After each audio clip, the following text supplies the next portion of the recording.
G'day, legends. Welcome back to Beers and Break-Evens. We've got the late show this week, a little bit different. As you learnt earlier today, Kathmandu, a little bit of a coward, not made of the right stuff, cut from very different cloth to that of myself and the great Tim Williams. She's not here today, so we've got no one to ask the questions. So I thought that me and Timmy would team up together for a topic this week that I think you guys will find really interesting. And Timmy, you've cooked up something pretty special for us. What do you got up your sleeve? Yeah, mate, we've put our 6 brain cells together for this one. And crowded house. Thought we'd said shake it up a little bit. Questions format is fantastic, but just coming to buy period, do things a little bit differently. And as I said, Kat's not here, being the coward that she is.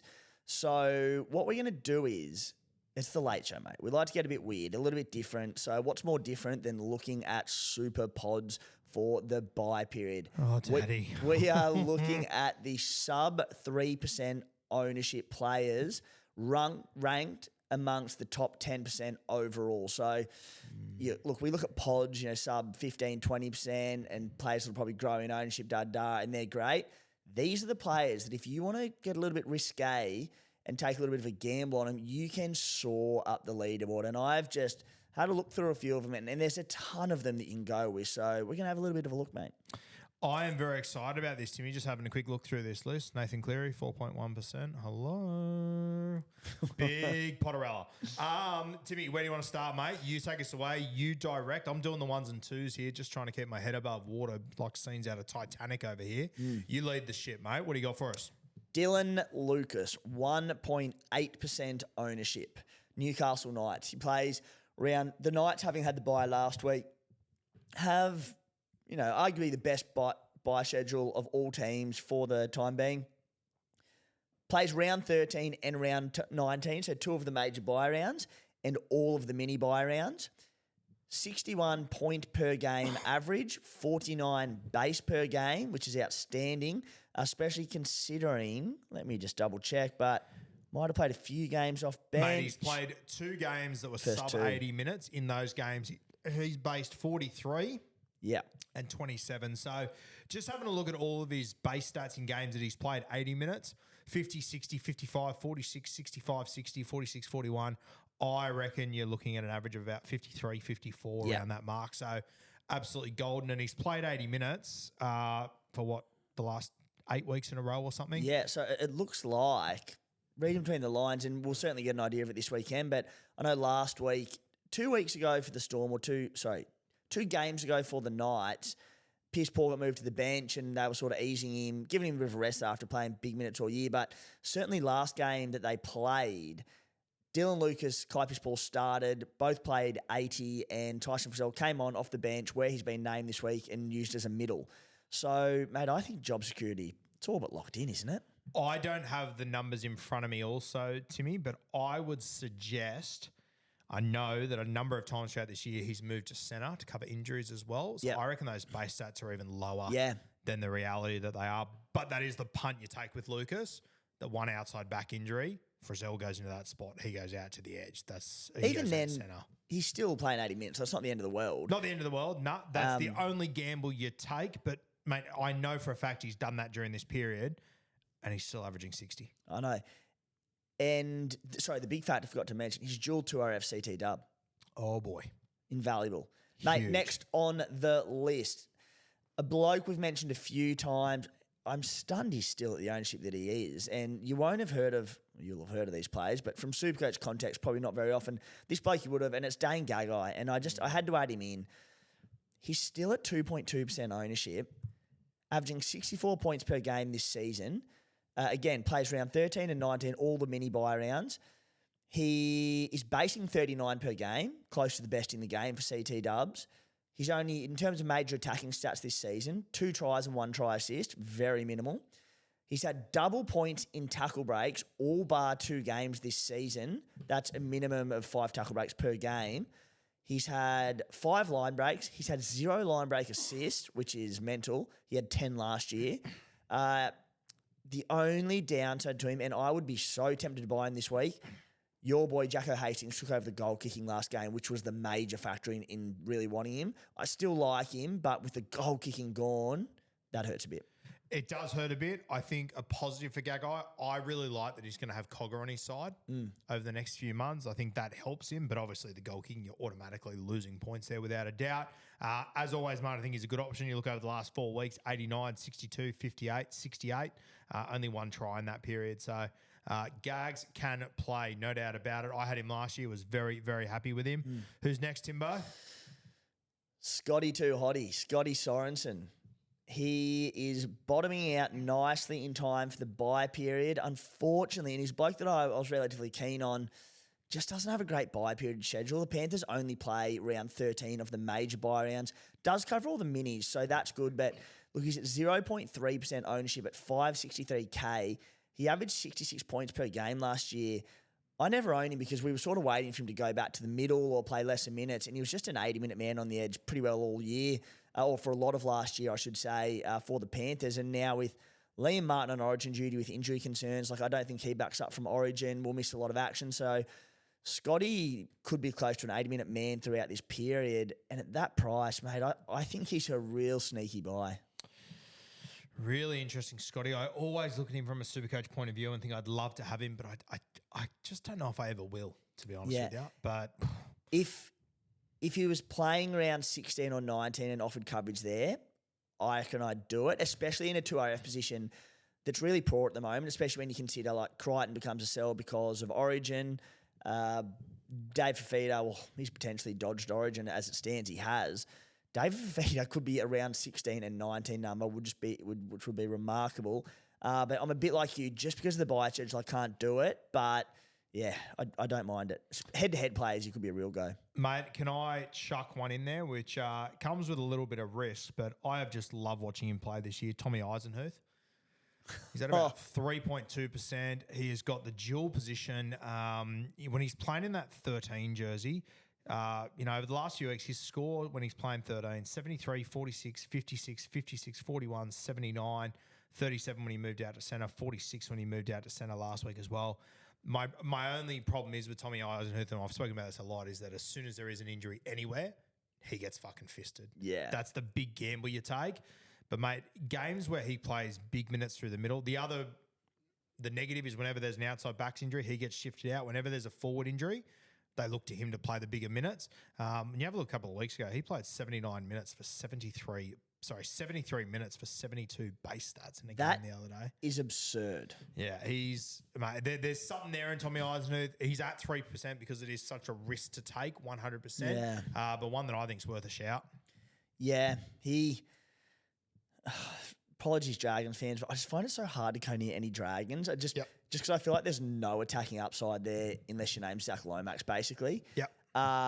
But yes, you're right, mate. It is a case of the Dylan Lucas is a little bit that he just gets shafted to the back line very quickly. I do wonder, and the bench they've named at the moment, that 4 middle forward bench for this week suggests otherwise, but after what happened on the weekend where Port Eisenhuth went to centre and copped a bit of a bath, did look like he was carrying a bit of an injury in that game. Do the Dragons change things up and put like a bench utility to cover that moving forward? They've done it in the past, granted not with Flano as much, but yeah, not for me. But if you just lock down the big middle forward role, goodness. Mate, next on my list, a bloke that I have owned in the past. I may have owned him for a period last year. Jesse Ramian. Yeah. The Sharks, they have a pretty good bye period. They play round 13 and 19, two of the major bye rounds, averaging 64 points per game this season. Really, really solid. 36 base per game, up there with the best CT dubs in Supercoach. A few attacking stats this year, but considering the Sharkies are putting on a lot of points, 3 tries and 4 try assists, not a ton. He offloads, he bust tackles, he has a huge work rate, he's in a gun team. I think there's a serious case of Jesse Ramian. Yeah, he's always been, he's just been a guy in Supercoach, Tim, that I always think, why aren't you an elite CTW? You have got everything we could possibly want. I wouldn't push back on anyone doing it. I am just interested. I'm very keen to see, to me, how the Sharks respond to what happened to them on the weekend. I don't think they're going to fall into a heap, but fuck, when you're high flying and all that and that sort of shit happens to you, it's going to be very interesting. Yeah, and then you add in, like, Nico won't play this week. Does he back up from Origin? Losing Nico on his edge probably won't help him too much, but, you know, a game like that can be pretty demoralising, can't it? Sure can. Mate, can I chuck one at you? You can do that. 1.4% ownership. Playing on the edge now, Victor Radley. Yes. Yep. I've always loved and preferred him at 13, but mate, watching him up close on the weekend in the second row, just how direct he is, and obviously he's played for England now, so he's not going to go and play Origin. The Roosters have a very good bye schedule. I think he could absolutely terrorise the Cowboys this weekend. 588k, not cheap, but with the good bye schedule, not going to play Origin. I can get it with Victor Radley. Not cheap, but also not expensive. 588k, like you can cop that. Do we think he's made this edge spot his own? I don't know if he's made the edge spot his own. I think over the next few weeks, I reckon he probably has. But mate, even if he doesn't make his edge spot his own, when he's jumping in the middle now, he's playing direct. He's putting the footy under the arm and just going forward. I think he's going to play decent minutes for the rest of the season moving forward. So even if he's not on the edge, if he's playing through the middle, I don't overly mind, to be honest with you. I'll tell you the other thing. At the very least, as a bye coverage player, Crichton missing a heap of games. I mentioned already, I think Crichton doesn't back up from a few Origins, probably 2 and 3 because they've got the bye in round 14. But at least with Crichton out, playing big minutes, Egan Butcher is an edge option. He's gone. So maybe he does continue to play 80 and on the edge throughout the bye period. And if he does, mate, with the attacking upside, how good a line is he running? Yeah, mate, he's... Yeah, I don't mind the play. It's not an option that I will do, but if you did it, I'd be shitting myself. If I wasn't loaded on Roosters already and round 14 numbers being so tight, huge play. I can't afford to get any more Roosters, I don't think. Who else looking at? Jordan Rapana. 0.2% ownership, 567 grand. Plays 13 and round 16, the first 2 major bye rounds. Again, he's another one that does miss round 14, so keep that in mind. Last week against the Roosters when they got poleaxed, had his first score under 53 in 7 games this season. 30 base per game. That's down a little bit from a few slightly injury-impacted games. Just the 2 tries and 3 try assists this season. Look, again, I probably won't be going near Rapper, but every time he plays fullback, there's always questions that come out. Jordan Rapana, Superpod. Mate, great bye period schedule. He goes and goes and goes. I think he's rock solid with that dual positioning. Yeah, I like it. Once again, not a guy that I will go, but I can see the merit in it 100%. I love watching Rapana play from a Supercoach point of view. The few times I've had him throughout the years, he has frustrated me, more so in draft than in classic. Yeah. But, mate, there's no doubting at the moment he's getting through so much work and whatnot. Next 3 games as well. Dolphins into the bye, into the Cowboys, into the Tigers. So they're great fixtures. It's not bad. Mate, 0.4%. Sione Katoa for the Cronulla Sharks. 478k at the moment. Jeez, that's cheap. That is so cheap, and it's 0.4%. That almost has to be fucking zombie teams, I reckon. I don't mind that. I don't mind that at all. Yeah, 2 of his last 3 scores have been 18 and 12. Yeah, for sure. But, I mean, as much as I just sort of question the Sharkies, at that price, get a guy like him when he's capable of doing it. Like, I don't like it when Hines isn't in the side. That's the issue. But, fuck, 0.4% is low. He's like, and with those low scores there, mate, like he could be 400k in a few weeks' time. And the thing people need to keep in mind when we're talking about these players, particularly someone like Katoa, and much like our Wishart trade in last week, we're not judging them as 700k players that need to average 75 points. Like, at that price, if they can come in and average 50 and give you major buy round coverage, that's doing a job. Like, they don't have to be superstars. They're not Supercoach guns, but they have high scoring upside. I think he needs Nicho Hines on his right edge. Yeah, very Even fair. last week, he got... Okay, so here you go. He'd scored really well all season, the 18 and the 12. The 18 was against Penrith when, essentially you put a line through that game regardless. But Nicho also only lasted 31 minutes. Yep. And then the Melbourne game where he got 12, Nicho also missed. So outside of that, with Nicho there, he's scoring great. But yeah, Nicho. Interesting. Who Mate, else you got? I reckon my last one, Helam Lukey was on this list at 3.5% ownership, but just a really poor for overall players by period schedule. Plays around 13 and the minis, but misses 16 and 19. So just doesn't offer great coverage. The King, and not King Kiraz, but King Gutho. Clint Gutherson returns at fullback for the Eels at 0.1% ownership. He plays around 13 and 19. Look, there's a chance that at some point, and I hope this doesn't happen because it means we probably lose game one, but there's a chance Moses plays Origin and Gutho might kick some goals over the period. Last 4 season averages, Gutho, 79, 68, 75, 70. I think you bought him in around about this time last year. Yep. And he went on a tear for you. I think first game you owned him, we were at the game against Manly and he went 140 or something. Scored 3 tries from dummy half as a good fullback should. Yeah, but that's what you love about Gutho as a super coach. He goes and goes and goes and he does that shit. Look, you'd love to have seen a game with him back from injury just to see how his injuries are. Like, are they rushing him back because of injury? But look, Sharkies this week missing a few key players, then has the Doggies, Roosters. Okay, so the draw's not the best. Round 17 Knights is fine. Round 18 Bunnies into the Titans. Then you probably look to sell him for the round 20 buy anyway, but we know what he can do. Mate, the last one that I want to give a little mention to is at 0.1%. He's got a good buy schedule. I've already got too many Roosters as it is, but with Suaalii playing Origin, who I don't love his passing game, Daniel Tupou, mate. Ooh. 0.1% over the next few weeks. They play those big games. Teddy's still in the side. They've still got Sammy Walker in there. They've still got an absolutely stacked side.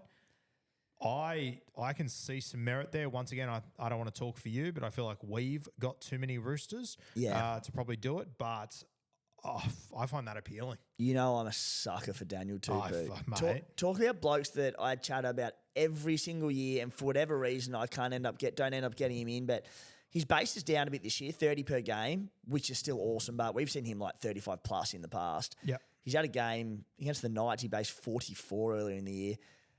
And you look at it and go, all right, he's scored 7 or 8 tries this season. Can he keep it up? Absolutely he can. With the Roosters draw to run home, even with Origin players out, their depth is so absurd, he will keep scoring tries. And I think Tupou, 592K, terrific pod. Do we feel like the Roosters are playing a lot more down the right this year of Manu and Dom Young? I'm just in the top of my head, but a bit less to the left and a lot more to the right? I think they are, yes, but I think, and because I've got Tupou in draft, I'm watching him very fucking closely. I think the thing that's hurting him with short his to Crichton base stats, short to Crichton is one, but also I think teams are coming in with a game plan to kick and put it on the head of Dom Young, take him to ground and just take him out of the attack. Yeah. So I think it's, and it just means Daniel Tupou has to go a long way to get that second hit up, which you can, because I watched him so closely, you see him run across the halfway and then by the time he gets there, it's sort of, they're already into their set again. And Manu's always taking the second one to snake it off him as well. Good sharp movement there, mate, for the 1-2. Right, like that? The look of shock on your face, how quick should have got to do it. So, that's one thing I've noticed with Tupes. But, I can understand if people were to make that play. 0.1% for Daniel Tupou. He's still averaging 60. Plays around 13 and 16. Something to consider. In saying that, last week he scored 39. The 2 weeks before that, he scored a try and both of them went 53, 57. But I do think without Suaalii, it does help his cause. But, and that draw after the bye in round 14, he goes Cowboys, bye, Parramatta, Dogs, Tigers, St. George. It's a joke. Their run home's the best in the comp. I think it's a great play. I've just got too many Roosters. I can't do it. If you're not as stacked, the problem is most people are stacked on Roosters. But you know what, Roo? You kind of want him this week because of the Cowboys game, but maybe he's around 15 purchase after that bye. Yeah, something to consider there. All right, we done, Timbo? We are done, mate. I think what we're going to do next week, we've covered the ones this week, but there are so many super pods that are going to emerge next week as well. So I reckon next week we do the super pods from round 14 onwards because that list will change significantly. I already looked at a few and went, hello. We'll do that, and then we'll get back into the questions the week after. How good. Absolutely love it. Kathmandu should return this week. If she doesn't, she might wash up on a beach. Don't quote me on it, but I will be furious. So hopefully she's back next week. We want to wish Kathmandu all the very best. We love her dearly here at the CBA Centre of Excellence. We done, Timbo? All good, mate. All good. How good. Thanks for joining us once again, guys. A little bit different this week. Good luck with Supercoach this weekend. Captains, trades, all of the above, and we'll see you next week.